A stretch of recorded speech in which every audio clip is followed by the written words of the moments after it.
আচ্ছা ভাবুন তো একবার, একজন সৈনিক যার মাথা থেকে তার সব স্মৃতি মুছে ফেলা হয়েছে, তার পাশে একজন নারী যে কিনা তার একমাত্র ভরসার জায়গা, আর তাদের পেছনে রয়েছে এমন এক শত্রু যার ক্ষমতা অসীম।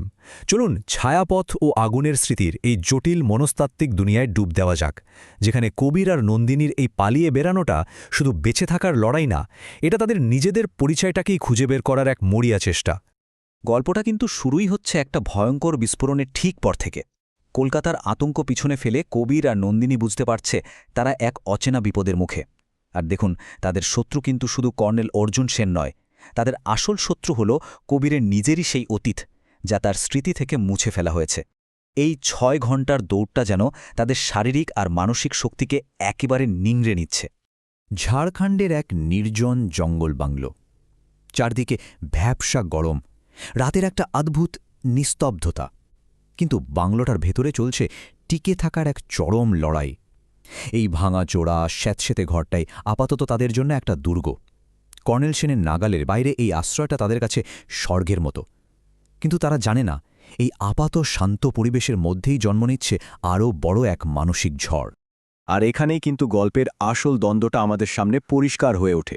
মানে, একদিকে কবির, একজন সাধারণ ফটোগ্রাফার যে নিজের অতীত নিয়ে কিছুই জানে না, আর তার ভেতরে লুকিয়ে আছে মেজর রুদ্রপ্রতাপ সিং, একজন এলিট সোলজার, একজন ভয়ঙ্কর ঘাতক। এই দুই পরিচয় লড়াইটা কবিরকে ভেতর থেকে একেবারে দুমড়ে মুচড়ে দিচ্ছে। তাহলে সে আসলে কে? যে মানুষটা এখন ভয়ে কাঁপছে সে, নাকি তার ভেতরে লুকিয়ে থাকা সেই প্রশিক্ষিত সৈনিক যে ভয়কে নিজের হাতিয়ার বানাতে জানে? নন্দিনীর এই কথাটা, জানেন তো, গল্পে পুরো সুরটাই যেন ঠিক করে দেয়। যখন মৃত্যু দরজায় কড়া নাড়ছে, তখন পরিচয়, অতীত, এই সব কিছুর কোনো মানেই থাকে না। ভয়, ক্লান্তি আর বেঁচে থাকার এক আদিম ইচ্ছে, এই সব কিছু কবির আর নন্দিনীকে এমন এক জায়গায় নিয়ে আসে যেখানে তাদের সম্পর্কটা শুধু শারীরিকময়, এটা একটা বর্ম হয়ে ওঠে। তাদের এই ঘনিষ্ঠতা আসলে মৃত্যুর বিরুদ্ধে জীবনের এক তীব্র চিৎকার। তো এবার আমরা ঝাড়খণ্ডের এই ভ্যাপসা গরম, দম বন্ধ করা পরিবেশ থেকে সোজা চলে যাব কবিরের অবচেতন মনে, যেখানে হাড় কাঁপানো ঠান্ডা। কারণ তার একটা দুঃস্বপ্নই হল তার মুছে ফেলা অতীতের একমাত্র চাবিকাঠি। আর এই স্বপ্নটাই মেজর রুদ্রপ্রতাপ সিংয়ের ছায়াকে আবার জাগিয়ে তুলবে। এখানে আমরা একদম পরিষ্কার দেখতে পাচ্ছি কিভাবে একজন সৈনিকের মানবিকতা তার জন্য কাল হয়ে দাঁড়ালো। কাশ্মীরে একটা সাধারণ নাগরিককে মারার আদেশটা অমান্য করার মুহূর্তেই মেজর রুদ্রের ভাগ্য লেখা হয়ে গিয়েছিল। কর্নেল সেনের চোখে সে একজন রোগ এজেন্ট, আর তার শাস্তি নিজের পরিচয়, নিজের অস্তিত্বটাকে পুরোপুরি ভুলে যাওয়া। তাহলে এই প্রজেক্ট রিরাইট জিনিসটা আসলে কি? এটা একটা ভয়ঙ্কর ষড়যন্ত্র, এমন একটা প্রোগ্রাম যা দেশের সেরা সৈনিকদের বিবেক আর স্মৃতি মুছে ফেলে তাদের মানুষ থেকে একটা জীবন্ত অস্ত্রে পরিণত করে। একবার ভাবুন তো, যদি আপনার পরিচয়, আপনার ভালো মন্দ সবকিছু আপনার কাছ থেকে কেড়ে নিয়ে আপনাকে একটা প্রোগ্রাম করা যন্ত্র বানিয়ে দেওয়া হয়। রুদ্রের সাথে ঠিক এটাই করা হয়েছে।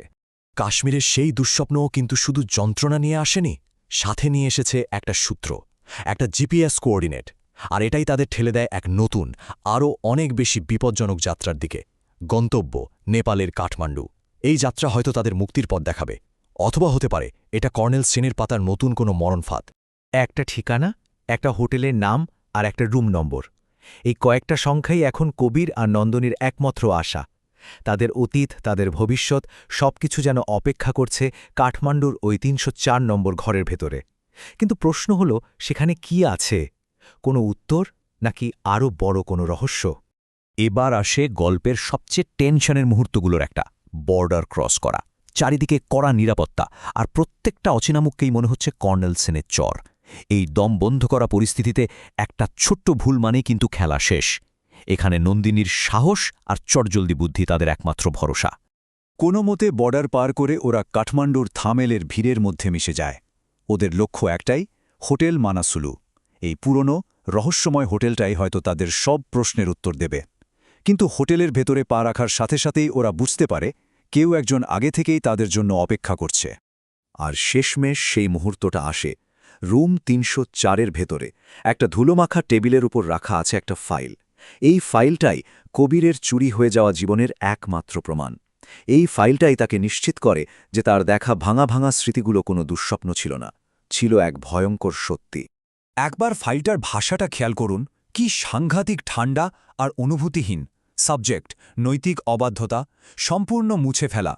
এই শব্দগুলোই বুঝিয়ে দেয় যে প্রজেক্ট রিরাইটের কাছে মেজর রুদ্র কোনো মানুষ ছিল না, ছিল স্রেফ একটা অ্যাসেট যা ঠিকমতো কাজ করছিল না। একটা জলজন্ত মানুষের জীবনকে জাস্ট কয়েকটা লাইনের রিপোর্টে নামিয়ে আনা হয়েছে। ঠিক যখন মনে হচ্ছে যে রহস্যের জট এবার হয়তো খুলতে শুরু করেছে, তখনই গল্পে একটা নতুন টুইস্ট আসে। এন্ট্রি হয় ক্যাপ্টেন অনুভব মালহোত্রার, রুদ্রের পুরনো টিমমেট। ওর আশাটা একদিকে যেমন সত্যিটাকে সামনে আনে, তেমনি অন্যদিকে রহস্যটাকে আরও অনেক বেশি জটিল করে তোলে। সে কি বন্ধু, নাকি নতুন কোনো শত্রু? আর এখান থেকে এই গল্পটা এমন একটা ভয়ঙ্কর মনস্তাত্ত্বিক মোড় নেয় যা কেউ কল্পনাও করতে পারেনি। কবির এতদিন ধরে যে ষড়যন্ত্রের বিরুদ্ধে লড়ছিল, সেটার শিকড় যে আসলে অনেক বেশি গভীরে আর অনেক বেশি ব্যক্তিগত, তা সে ভাবতেও পারেনি। কারণ সবচেয়ে বড় আঘাতটা আসতে চলেছে তার সবচেয়ে কাছের, সবচেয়ে বিশ্বাসী মানুষটার কাছ থেকে। আসল সত্যিটা কি? দেখুন, স্মৃতি হারিয়ে ফেলার চেয়েও অনেক বেশি যন্ত্রণার হলো এটা জানা যে যাকে আঁকড়ে ধরে এই লড়াইটা লড়া হচ্ছে, সেই মানুষটাই হয়তো এই গোটা ষড়যন্ত্রের একটা অংশ। কবিরের জন্য এর চেয়েও বড় ধাক্কা অপেক্ষা করছিল।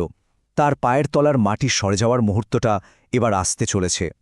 আর এই হল সেই শেষ আঘাত। অনুভবের দেওয়া ডেটা চিপ থেকে বেরিয়ে আসে এক অবিশ্বাস্য, এক অকল্পনীয় সত্যি।